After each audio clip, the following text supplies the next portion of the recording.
नमस्कार मित्रांनो, जर तुम्ही नोकरदार असाल किंवा EPS 95चं पेन्शन धारक असाल तर ही बातमी तुमच्यासाठी अत्यंत महत्त्वाची आहे. EPFO पेन्शनबाबत सध्या अनेक मोठे बदल घडत आहेत. डिजिटल सुविधांपासून ते हायर पेन्शनच्या अर्जांपर्यंत सर्व प्रक्रियांना वेग आलाय. पण सध्या मिळणारी 1000 रुपयांची पेन्शन थेट 7500 रुपये होणार का?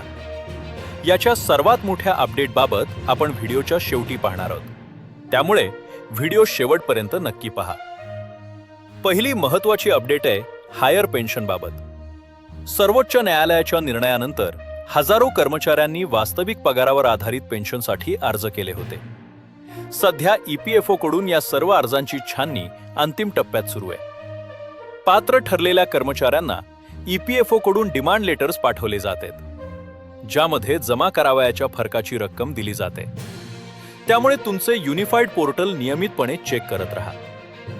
दुसरी अपडेट डिजिटल सुविधांबाबत आहे.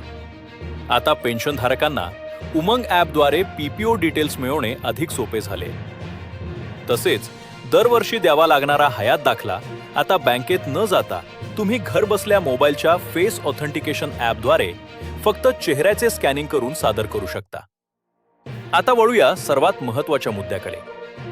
किमान पेन्शन 7500 रुपये कधी होणार? सध्या मिळणारी 1000 रुपये पेन्शन वाढवून ती 7500 रुपये प्लस महागाई भत्ता करण्यात यावी, अशी जोरदार मागणी पेन्शन संघटनांकडून केली जाते. यावर कामगार मंत्रालयात अनेक बैठका पार पडल्या आहेत, परंतु केंद्र सरकारकडून अद्याप कोणताही अंतिम अधिकृत निर्णय झालेला नाही. तुम्हाला काय वाटते?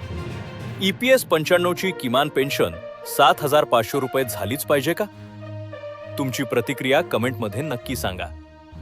माहिती आवडली असेल तर लाईक, शेअर आणि चॅनलला सबस्क्राईब करायला विसरू नका. धन्यवाद.